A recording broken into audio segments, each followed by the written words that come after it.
Tahukah kamu siapa Syekh Abdul Qadir Jailani? Mengapa namanya begitu termasyhur di Indonesia?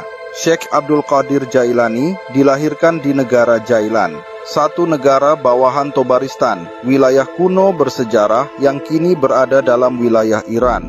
Kelahiran Syekh Abdul Qadir tepat pada malam pertama Ramadan tahun 470 Hijriah. Di masa mudanya beliau merantau ke Baghdad untuk mendalami ilmu agama, bertemu dengan para ulama besar, dan belajar tasawuf dari Ad-Dabbas.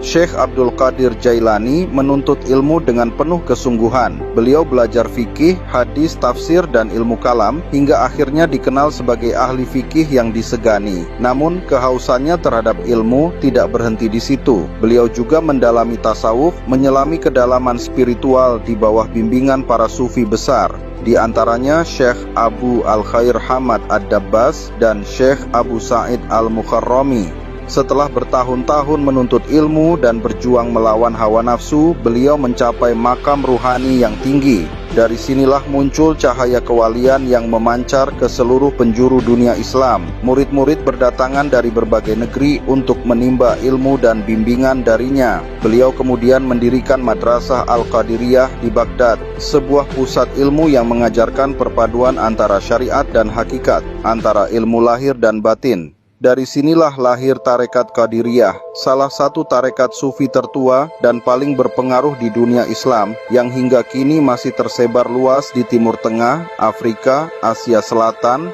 bahkan sampai ke Nusantara.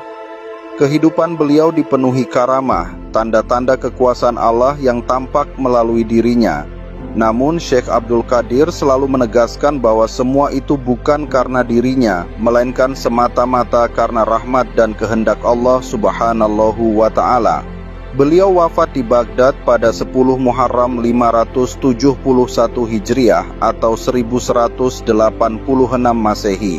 Makam beliau di Baghdad menjadi tempat ziarah jutaan umat Islam dari seluruh dunia yang datang untuk mengenang dan meneladani kebersihan hati serta keteguhan iman seorang wali agung. Demikian kisah singkat Syekh Abdul Qadir Jailani, sang Sultanul Aulia, teladan bagi para pencari ilmu dan cahaya spiritual. Dari Baghdad, ajaran beliau menembus zaman, mengajarkan bahwa cinta kepada Allah harus disertai akhlak yang luhur dan pengabdian tanpa pamrih. Jika kisah ini memberi manfaat dan menambah keimanan, jangan lupa untuk like, share, dan subscribe agar kamu tidak ketinggalan kisah-kisah sejarah Islam lainnya. Mari kita terus menelusuri jejak para wali dan ulama yang telah menerangi dunia dengan ilmu